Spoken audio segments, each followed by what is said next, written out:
guys, Alex here again, and I got some more 3D models. I want to talk about converting the heliocentric model to a geocentric plane. So in this model, we have the sun in a 24-hour period. I know I've already made a video about this, but I want to just go ahead and touch on the heliocentric model for a second and get used to some terminology. So in the heliocentric model, the round Earth goes around the sun, tilted on an axis of 23.4 degrees in an elliptical orbit, which means that it's off-centered. So sometimes the Earth will be closer, and sometimes the Earth will be further. And this tilt coupled with these apsides, is what they're called, further and closer, creates the seasons. Now I'm going to show how that converts to a geocentric plane, but first let's get familiar with this. So in the heliocentric model, in June, the Earth is furthest from the sun, called aphelion, and in December the Earth is closest to the sun, called perihelion. Now in June it's summer in the northern hemisphere and winter in the southern hemisphere, and you would think it's further from the sun, so it would be winter in the northern, but it's actually winter in the southern. And the reason for that is because the Earth is in this model tilted on its axis 23.4 degrees toward the sun. Tilted toward the sun,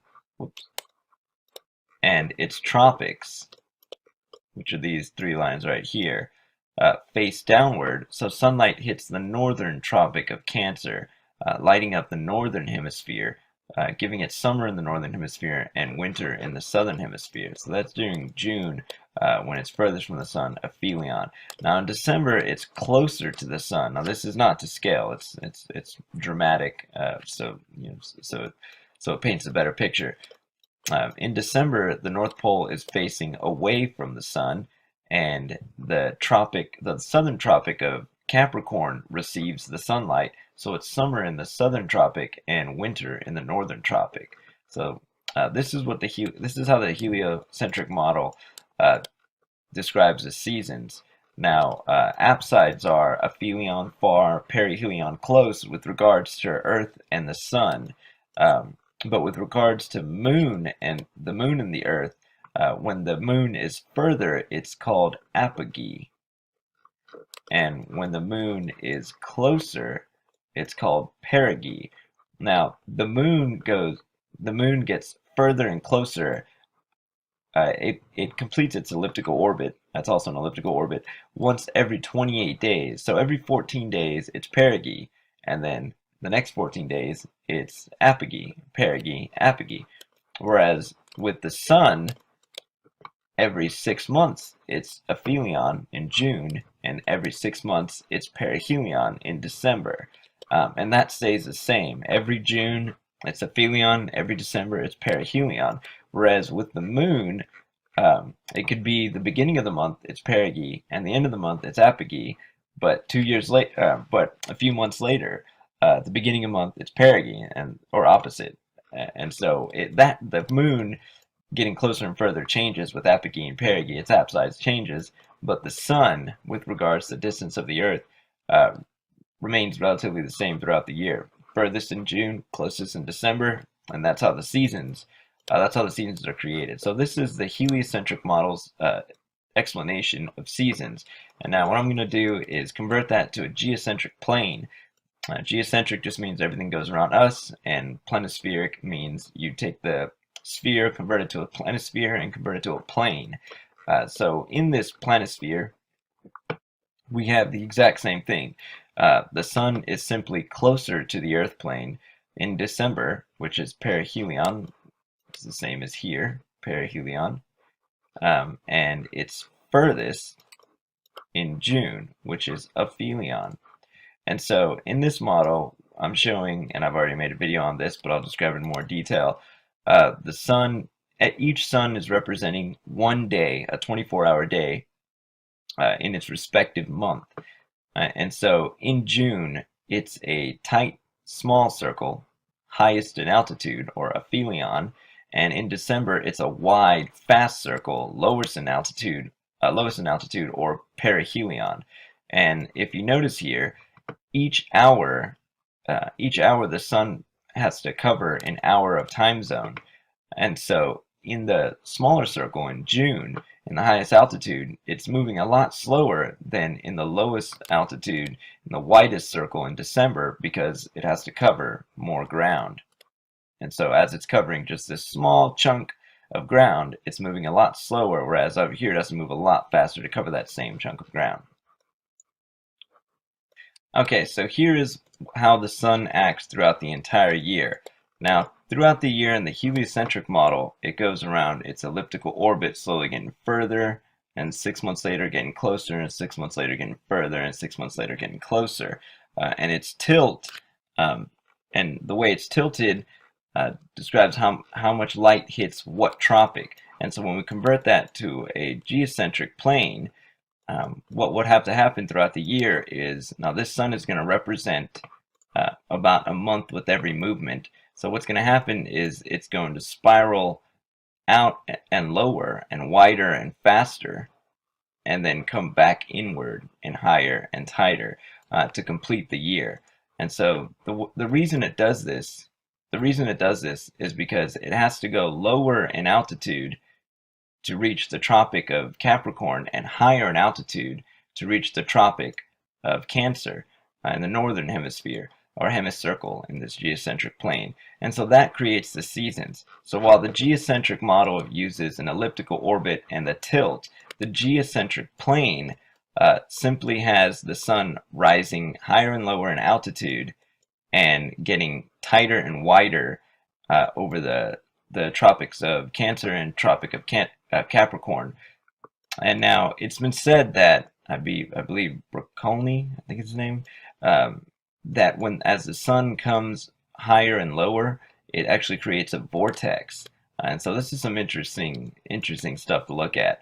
That if it is doing this kind of movement, it would be creating some kind of vortex. And so that'd be something interesting to look into.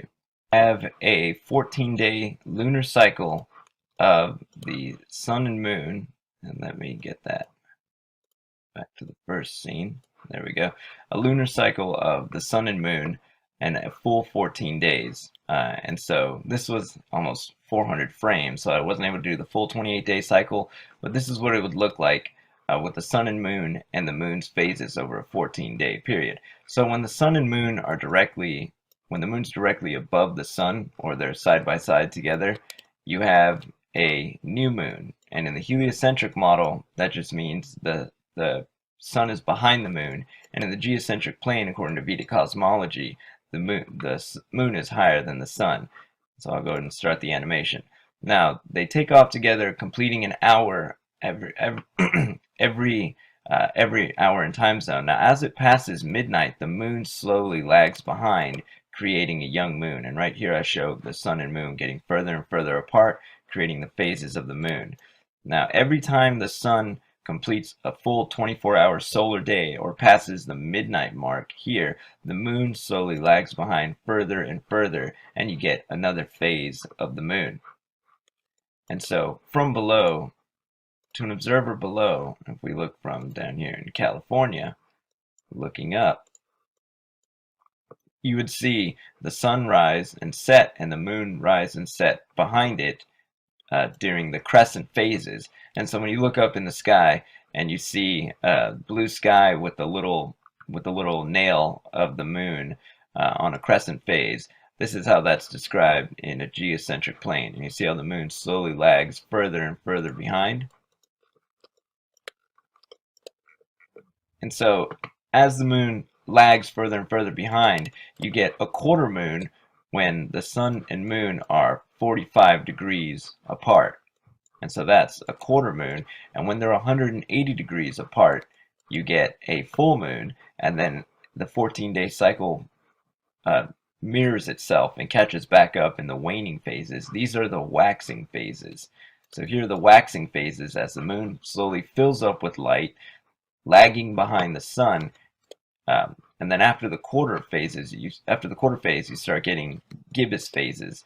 And it's just the sun completing its 24-hour cycle, and every day as it passes midnight, the moon slowly lags behind it.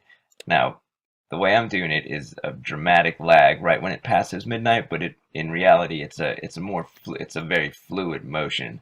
And in reality, they're not full 28-day cycles, and so sometimes the cycle changes. It's very bizarre.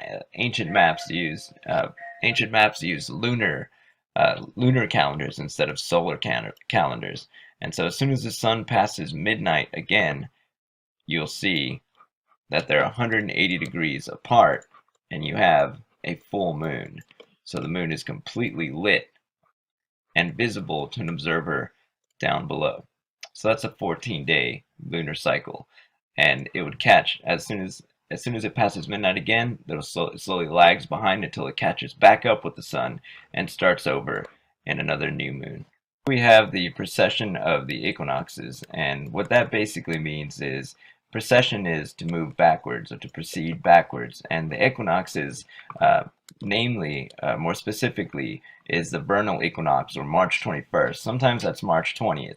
Now, if you were to look at the sunrise every day on March 21st and see what constellation it's behind, you'd be looking at the precession of the equinox, because every year it would slowly lag behind a few arc minutes. Whereas every 2160 years, it lags all the way back to a different constellation, one of 12 in the Vedic or astrology constellations or horoscope constellations. And so in this model that I made, I'm showing 2160-year cycles of precession. So what that means is right now we are about to enter the age of Aquarius, and so we're in Pisces, but we're towards the end of Aquarius. So in this model, it's kind of hard to comprehend what's going on here, but it's basically making a 12-point star touching every single constellation. So as it completes its full circle, that's 25,920-year precession of the equinox cycle. And so as it moves up and down, that's 1,080 years, 1,080 years, 1,080 years. And so as it comes down and up, that's 2,160 years, or 30 degrees of precession as it moves backwards through the 12 constellations in the sky. Now, modern science and the heliocentric model will tell you that the Polaris star is moving, and that this precession of the equinox will move the entire constellations in the northern circumpolar constellations. But we don't have any proof of that happening, and it's just speculation at this point. So here's a little model that I made showing the precession of the equinox over a 25,920-year cycle, moving backwards every 2160 years. So that's my model, showing the heliocentric model converted to a geocentric plane. Hey guys, Alex here, and I made a 3D model using Google SketchUp of the lunar cycles, a 28-day cycle of the sun and moon, traversing the flat earth plane using Gleason's 1892 New Standard Map of the World, because it's my favorite azimuthal equidistant projection. Now, I have the North Pole down here, I have Polaris up here, and I have the sun and moon here. Now, the moon is higher in altitude because in Vedic cosmology it contends that the moon is higher in altitude, and I'm completely obsessed with ancient Vedic cosmology. Also, when I first saw this Gleason's 1892 azimuthal equidistant projection, I didn't really understand what these stars meant. It wasn't until I made this model and aligned Polaris with that top star that it began to make a lot more sense that it's directly above, kind of like the Dakota map. And so here is the 28-day cycle as seen from above.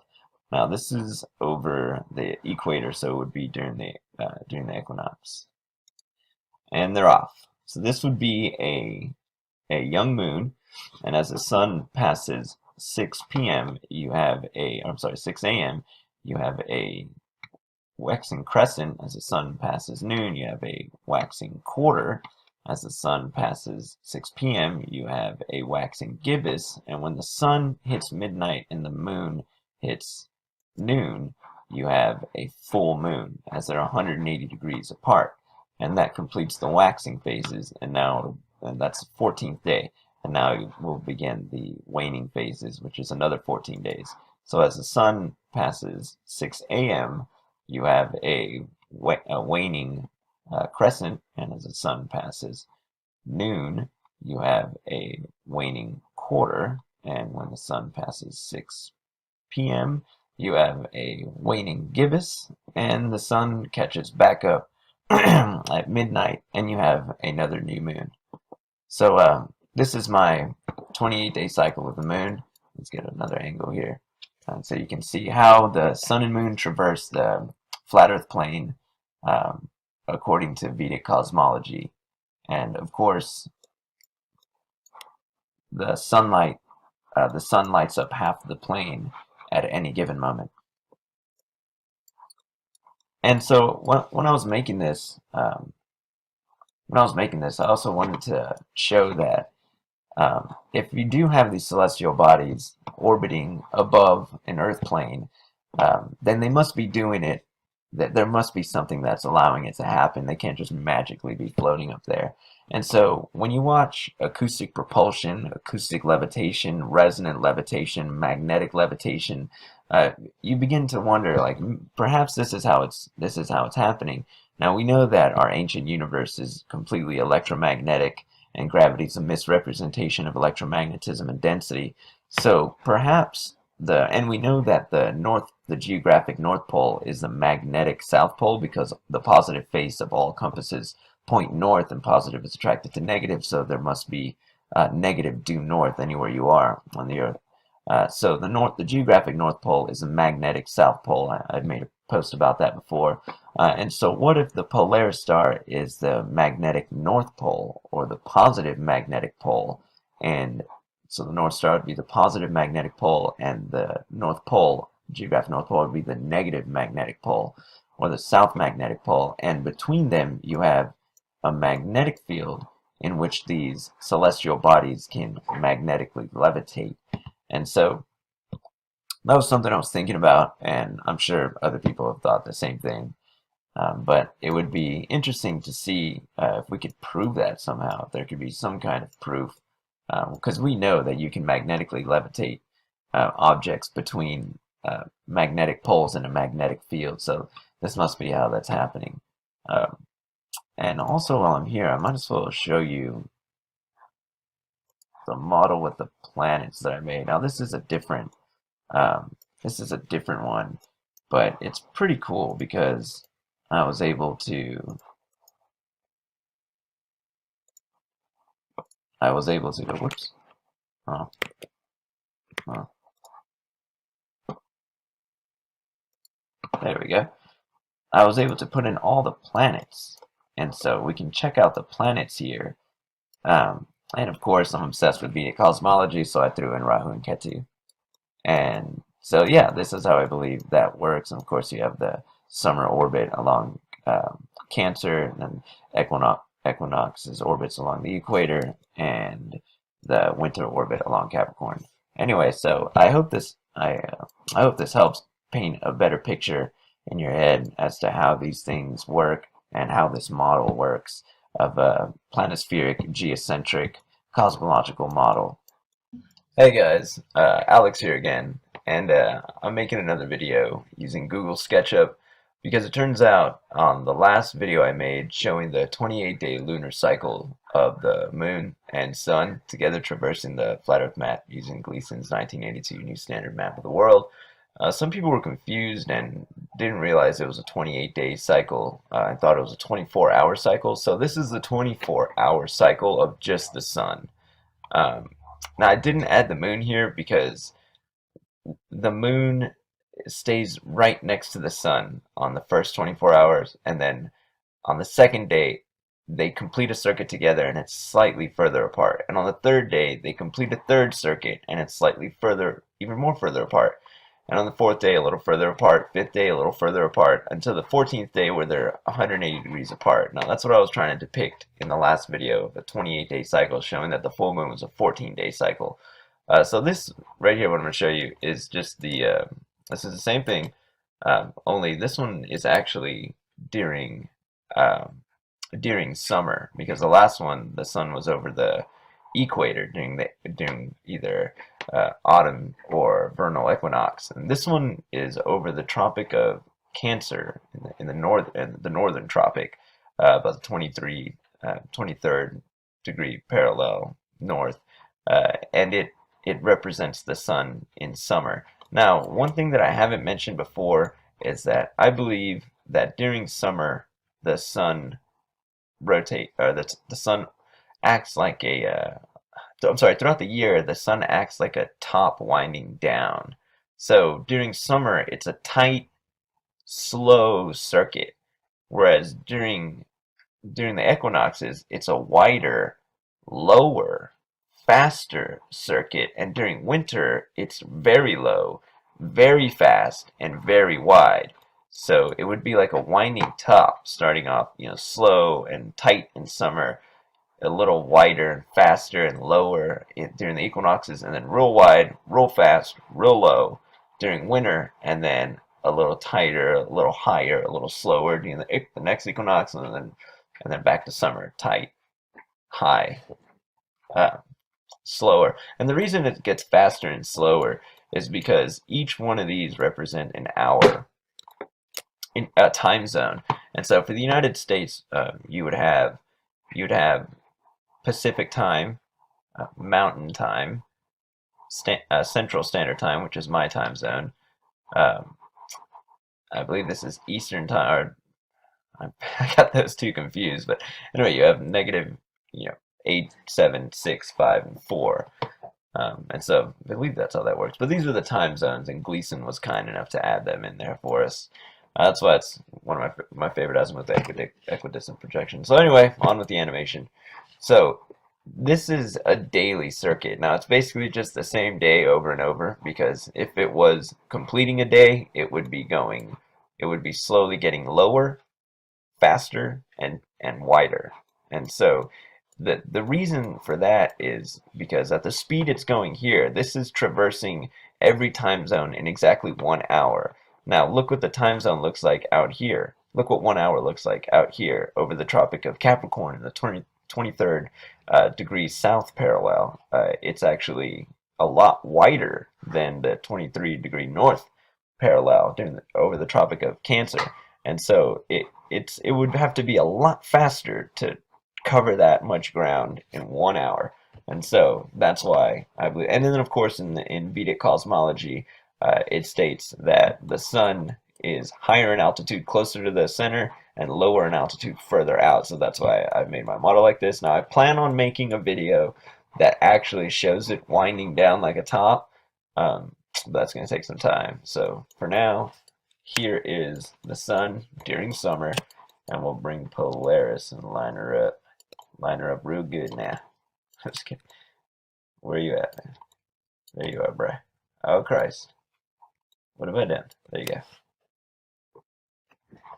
And so that's the sun in one day during summer. So I hope this kind of cleared some stuff up. And again, the moon would be right next to it. During a new moon, it would complete a circuit side by side, and then on the second day it'd be a little lagging behind it, the third day lagging a little further, fourth day lagging a little further, until the 14th day when it's lagging so far behind that they're 180 degrees apart. And then for the next 14 days the sun slowly catches back up with the moon. So on the last video it was a 28-day cycle. This is a 24-hour cycle. So yeah, that's my 5-minute video on the summer solstice motions of the sun over the flat earth plane. Hey, what's up guys? Alex here again with another 3D model using Google SketchUp. And today I'm going to be talking about the sun's movements during the seasons. And so I've made this nice little 3D model using Gleason's 1892 New Standard Map of the World. And so, as always, according to Vedic cosmology, I have the sun highest in altitude during summer, lowest in altitude during winter, and then, of course, as we know, the sun is over the Tropic of Capricorn in the 23rd degree north parallel during summer, and over the equator during equinox, and the 23rd degree south parallel during winter over the Tropic of Capricorn. And as always, Polaris up here and the North Pole down here are magnetic north and magnetic south, with our magnetic objects magnetically levitating in their orbit respectively. And so let's go ahead and get on with this animation.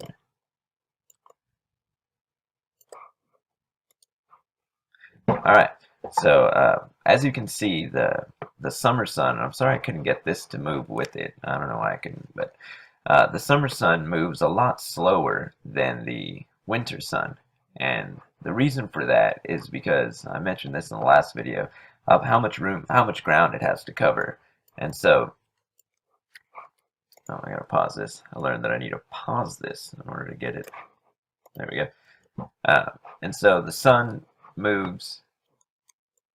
Maybe I can get these. Oh, there we go. And so the sun moves a lot faster during winter and slightly faster during the equinoxes because of how much ground it has to cover. And as you can see here plainly, in order for the sun to traverse an entire that much landmass in 1 hour, it would have to be moving substantially faster than in summer. And so yeah, this is my little 3D model that I made. Wasn't gonna make a full 5-minute video. Just wanted to make a quick little 2.5-minute video so you guys could see how this looks. Now these are all individual days. This doesn't represent a week or a month or a year. It just represents how they look individually in each 24-hour day. Now in reality, if we were making a full year here, which I'm gonna try to do, we would have it winding down and slowly moving lower and wider and faster, and then back up tighter and slower and higher. And so, yeah, that's my little 3D model. Hope you guys liked it. Have a good day.